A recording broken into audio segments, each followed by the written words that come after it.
তো hello guys, কি হালচাল, কেমন আছো সবাই? আশা করি তোমরা সবাই ভালোই আছো। আর ভালো থাকার সাথে সাথে আশা করি তোমরা আমার প্রত্যেক দিনের ভিডিওগুলোও দেখতেছো। আর যদি না দেখে থাকো তাহলে এখনো কি করতেছো, গিয়ে আগে দেখে আসো। তো চলো, অনেক ভাট বকা হলো, এবার আসি মেন টপিক, মানে আজকের ভিডিওর টপিকটা। তো তোমাদেরকে আগের ভিডিওতে আমি বলেই দিয়েছিলাম যে ট্রেন ধরে একটা জায়গায় যাচ্ছি, তোমাদেরকে দেখিয়েছিলাম, কিন্তু কোথায় যাচ্ছি সেটা আগের ভিডিওতে বলিনি, বলেছিলাম এই ভিডিওতে বলবো। লাস্ট কবে আসছিলাম বলুন একটু দাদা। দাদা একটু আপনার ইন্টারভিউটা দিন। লাস্ট কবে আসছিলাম? মানে ডিসেম্বর। এই ডিসেম্বর আমি চলে গেছিলাম। ডিসেম্বরও না, লাস্ট কবে আসলাম আমরা ভুলে গেছি। খাও মা কসম।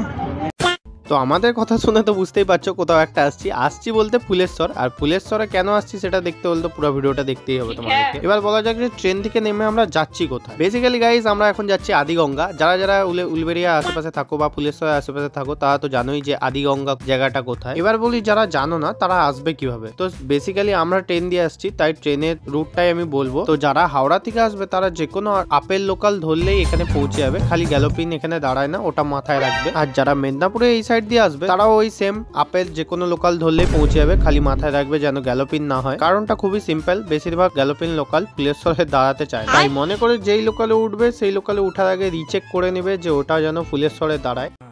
ये बड़ी अच्छी बात कही आप।